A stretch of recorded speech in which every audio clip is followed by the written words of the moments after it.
Hello everyone and welcome to our channel.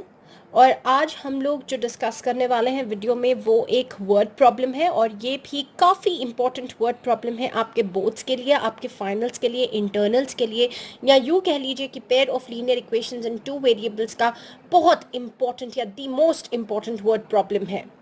और जैसे कि मैंने आपको पहले भी बताया था, अगर आपको वीडियो समझ में आती है तो प्लीज़ चैनल को लाइक, शेयर और सब्सक्राइब करिए। सब्सक्राइब करने पर कोई भी फोर्स नहीं है, सब्सक्रिप्शन एकदम फ्री ऑफ कॉस्ट है। तो अगर पसंद आती है, हमारा डिटर्मिनेशन, हमारा हार्डवर्क आपको वाकई में नज़र आता है, तो प्लीज़ सब्सक्राइब करने से पीछे मत हटिएगा। ये प्रॉब्लम स्टार्ट करने से पहले मैं एक छोटी सी आप लोगों के साथ एक्सपीरियंस को शेयर करना चाहूँगी कि जब हम लोग छोटे थे, हमारे स्कूल डेज़ में हम लोग जब वर्ड प्रॉब्लम्स को सॉल्व करते थे, तो हमें जनरली दो टाइप्स के एरर्स एनकाउंटर होते थे। एक एरर होता था कि हमें एजेस जो है वो नेगेटिव आती थी, एंड ट्रस्ट मी, एजेस कभी नेगेटिव आ नहीं सकती है। कैसे आएंगी नेगेटिव? जैसे -10, -50, -45, है ना। तो ये कुछ बहुत ही ज़्यादा स्टूपिड चीज़ हो जाती थी जब हम लोग छोटे थे और हम लोग ये वाले प्रॉब्लम्स को सॉल्व करते थे। और दूसरे टाइप का एरर जो हमेशा आता था वो ये था कि जब भी हम लोग फादर और सन की एज निकालते थे या मदर और डॉटर की एज निकालते थे, तो पता है क्या हो जाता था कि हमें जो है वो फादर की एज छोटी मिलती थी और सन की एज बड़ी मिलती थी। तो मतलब बेटा जो है वो बाप से बड़ा हो जाता था। ये तो साइंटिफिकली इम्पॉसिबल है। तो ऐसे टाइप ऑफ एरर्स आप लोग भी एनकाउंटर करते होंगे। तो आज की वीडियो में आपको पता चल जाएगा कि ऐसे एरर्स होते क्यों हैं, and you people can avoid this in your exam, क्योंकि हमें बताने वाले कोई नहीं थे, मगर आज हम आपकी हेल्प के लिए P4A मैथमेटिक्स मैजिक पर ज़रूर है। जनरली ऐसा इसलिए होता है कि जब आप लोग इक्वेशंस फ्रेमिंग के टाइम पर अगर गलत वेरिएबल को गलत कंडीशन दे दोगे, तो ऐसे में क्या होता है कि जो एजेस होते हैं वो स्वैप हो जाते हैं, यानी कि मदर को डॉटर की एज निकल कर आ जाती है और डॉटर को मदर की एज निकल के आती है। तो ये एक कंडीशन होता है। और दूसरा जो नेगेटिव वाला होता है, क्योंकि ये इक्वेशंस है और इक्वेशंस को सॉल्व करना है, तो यूजुअली व्हाट हैपन्स कि जब हम लोग ट्रांसपोज करते हैं RHS टू LHS या LHS टू RHS, उस टाइम पे भी अगर हम लोग साइंस का ध्यान ना रखें तो हमें we can end up getting a wrong answer और a negative answer. And also अगर कंडीशन सही नहीं होंगे तो भी आपको रॉन्ग आंसर आ सकता है। तो चलिए, ये प्रॉब्लम हम लोग आज आपको सॉल्व करके सिखाते हैं कि आप लोगों को वर्ड प्रॉब्लम को किस तरीके से सॉल्व करना चाहिए। तो चलिए शुरू करते हैं हमारी आज की वर्ड प्रॉब्लम। तो यहाँ पर क्वेश्चन में दिया हुआ है कि 5 years hence the age of Jacob will be 3 times that of his son। तो यहाँ पर जो बात हो रही है वो हो रही है जेकब की और जेकब के सन की, यानी कि जेकब और जेकब के सन के बारे में हमें डिस्कस करना है। और यहाँ पे बोला गया कि 5 years hence। hence का मतलब मैं आपको बता देती हूँ, हमेशा आपको ऐड करना है, क्योंकि hence का मतलब होता है आगे, तो इसलिए hence के लिए ऐड किया जाएगा। तो 5 साल के बाद जो जेकब की एज है वो 3 टाइम्स हो जाएगी दैट ऑफ हिज सन। जाहिर सी बात है, बेटा छोटा है और बाप बड़ी उम्र का होगा, तो जो बाप की एज होगी वो सन की एज का 3 टाइम्स हो जाएगा। तो फॉर एग्जांपल अगर मैं देती हूँ, अगर आपके पास सन 9 years का है तो जेकब जो है वो 3 9s are 27 years का हो जाएगा। अगर जेकब 10 years का है तो फादर जो है वो 3 10s are 30 हो जाएगा। ये मैंने सिर्फ एग्जाम्पल दिया है। फिर यहाँ पे उसने कहा है नेक्स्ट क्लॉज में कि 5 years ago। तो मैं आपको बता देती हूँ कि अगो का मतलब होता है आपको माइनस करना है, क्योंकि इसमें आपको पास्ट में जाना होता है, यहाँ पर आपको जाना होता है फ्यूचर की तरफ, इसलिए हम ऐड करते हैं। और यहाँ पर नेगेटिव साइन मतलब हमें जाना होता है पीछे, पास्ट की तरफ। तो यहाँ पर लिखा हुआ है कि जो जेकब की एज थी वॉज, आप देख सकते हो एक और कीवर्ड है यहाँ पर वॉज, जो क्लियरली बता रहा है कि हम लोग जो है वो पास्ट की बात कर रहे हैं। और यहाँ पर इंग्लिश का यही यहाँ पर टेंस वर्ड बता रहा है विल, जो फ्यूचर की बात कर रहा है। तो यहाँ पे बताया गया कि 5 साल पहले जो जेकब की एज थी वो 7 टाइम्स थी दैट ऑफ हिज सन। तो अगेन अगर आप ले सकते हो कि फॉर इंस्टेंस 5 साल पहले की हम लोग बात करते हैं, अगर इन केस जेकब का बेटा सिर्फ 3 years का था, आप ऐसे एज्यूम कर लीजिए, तो जो जेकब की एज थी वो 7 3s are 21 हो जाने वाली है। Okay, and what are there present ages. तो क्वेश्चन के एंड में जो लिखा हुआ है वही हमारे वेरिएबल्स होंगे। तो हम लोग लिखेंगे कि लेट, क्योंकि सब कुछ जेकब पे डिपेंड कर रहा है, तो आप ले सकते हो कि let the age of Jacob be equal to your x years। And यहाँ पर क्लियरली आप लोग लिख दो कि this is going to be a present age of Jacob. और उसी तरीके से हम लोग लेंगे कि let the present age of present age of, अब हमने जेकब को एक्स ईयर्स ले लिया है तो आप यहाँ पर जेकब के सन को यहाँ पर y ले सकते हो। वेल गाइज, ये लीनियर इक्वेशंस एंड 2 वेरिएबल्स है तो यहाँ पर कोई प्रॉब्लम नहीं होती है क्योंकि आपके पास अलग अलग 2 वेरिएबल्स होते हैं तो आराम से आप सॉल्व कर सकते हो। हाँ, जब आप क्वाड्रेटिक में ये प्रॉब्लम सॉल्व करते हो that time you have to be a little careful about the variable. तो यहाँ पर अगर आपने जेकब को x लिया है तो प्रेजेंट एज ऑफ जेकब्स जो सन है वो आपको y ईयर्स ले लेनी है। अब अकॉर्डिंग टू द प्रॉब्लम उसने क्या कहा है, उसने कहा है कि 5 years hence, okay, I'm reading, I'm converting this particular statement कि 5 years hence age of Jacob is nothing but your will be 3 times, right? This is what has been given in the question, 3 times of। तो अब ये जो English में लिखा हुआ है इसे हम लोग मैथमेटिकल ऑपरेशंस में चेंज कर लेते हैं। उसने कहा है 5 years hence age of Jacob will be 3 times that of son.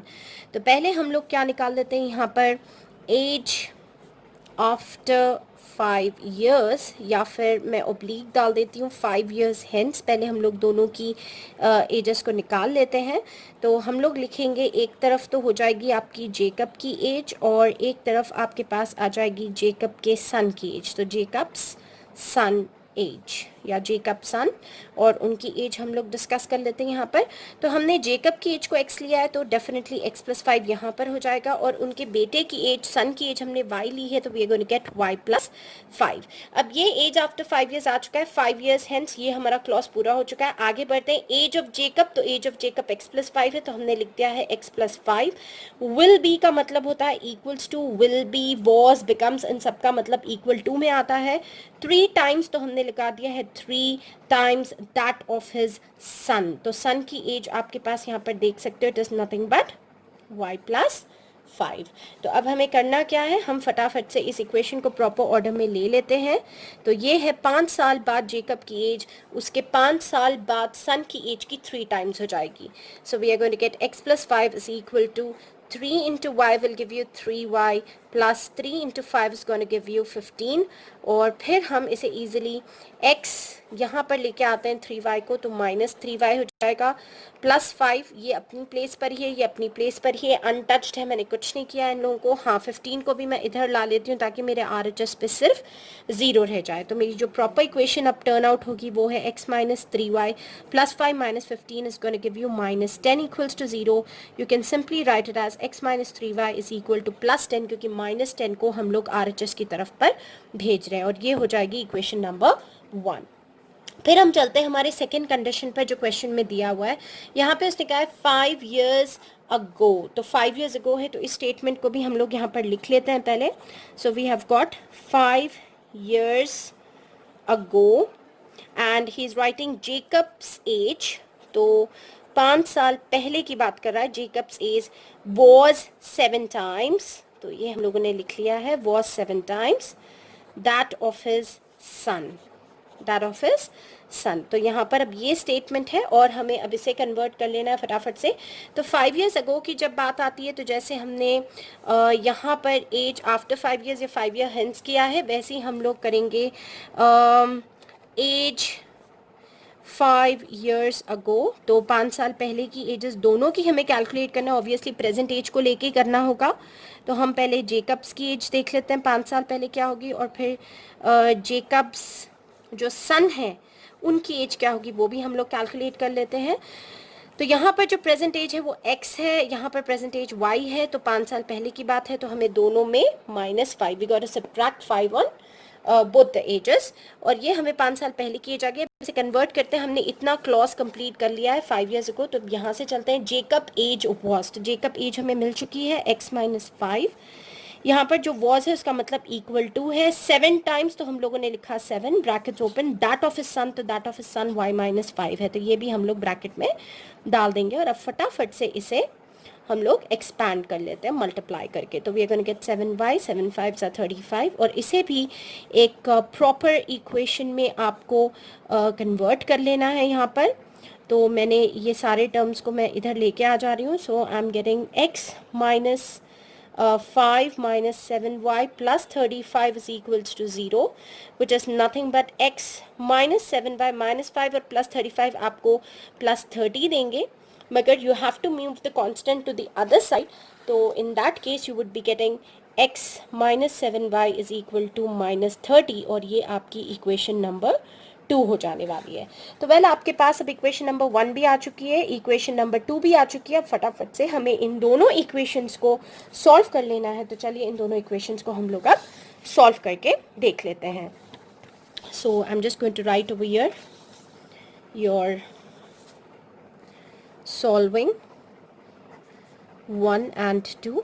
तो पहले हम लोग लिख लेते हैं कि हमें इक्वेशन नंबर 1 क्या आई है। We have got x minus 3y equals to 10, x minus 3y is equal to 10। हर वीडियो में मैं आपको बता रही हूँ कि कैसे आप लोग चेक कर सकते हो। तो यूजिंग दैट चेक आप लोग कभी भी रॉन्ग नहीं हो सकते हो, तो आपको गलत एजेस भी नहीं मिलेंगे। आप लोग डेफिनेटली एनी मोमेंट चेक कर सकते हो। तो अब हम लोग क्या करेंगे, एलिमिनेशन मेथड लगाना है, मगर इसमें सारे कोएफिशिएंट्स को आप जब देखते हो तो यहाँ पर x के कोएफिशिएंट्स पहले से सेम है 1 और 1। तो all you need to do is you have to just change the signs of the lower equations. तो ये माइनस का प्लस और ये माइनस का प्लस, तो x and x gets cancelled and be careful, -3 and +7 will give you +4y, और यहाँ पर +30 and your +10 which is nothing but your 40। Be very careful friends, because यहाँ पे ही आप लोग एरर कर सकते हो। तो आपको जो वैल्यू आ रही है वो नथिंग बट योर 10 ईयर्स आ रही है। और मैं बता दूं जो y है वो क्लियरली हमें जेकब के सन की एज है, नॉट जेकब। तो this is nothing but Jacob son. और फिर इन दोनों इक्वेशन में से आप कोई भी एक इक्वेशन ले लो और उसमें put y is equals to 10। मैंने यहाँ पर इक्वेशन नंबर 1 में लिया है। तो x माइनस 3 इंटू वाई की जगह पर 10 डाल दीजिए एंड x 3 10 इज 30। तो यहाँ पे हमें मिलने वाला है x is equals to 10 plus 30 which is equal to your 40 years. तो वापस से आप लोगों को जो है वो मेन क्वेश्चन की तरफ जाना होता है जो आपने सब्सटीट्यूट किया है। तो देयरफॉर हम लोग लिखेंगे कि जो जेकब की एज आ रही है, जेकब्स एज, वो हमने लिया था x, तो वो हमें आ चुका है 40 ईयर्स, जो कि बिल्कुल सही जा रहा है साइंटिफिकली भी। और जेकब की जो सन की एज है वो हमें मिल चुकी है यहाँ पर y which is equal to your 10 years. तो ये दो एजेस हमारे पास आ चुकी हैं। अब आता है सवाल कि हम लोग इसे कैसे चेक कर सकते हैं। तो आप देख सकते हो हमने ये इक्वेशन नंबर 1 वगैरह बनाई थी जिसमें लिखा हुआ था कि जेकब्स एज आफ्टर 5 ईयर्स, या फिर जो है एज 5 ईयर्स हेंस जो हमने निकाली थी कि Jacob's age is nothing but 3 times the son's age. तो हम इसी में चेक कर लेते हैं यहाँ पर। तो ये इन दोनों के प्रेजेंट एजेस हैं। तो मैं अब कर रही हूँ एज आफ्टर 5 ईयर्स में डाल के चेक कर लेती हूँ। तो मेरे पास आ जाएगा कि जो जेकब की एज आ जाएगी वो होगी 40 प्लस 5 यानी कि 45 ऑब्वियसली। और जो सन की एज आने वाली है वो मेरे पास आ जाएगी 10 plus 5 which is equals to 15 आ जाएगी। और यहाँ पर हमारे पास क्लॉज ये था कि जेकब की एज 5 साल के बाद is 3 times that of the son, right.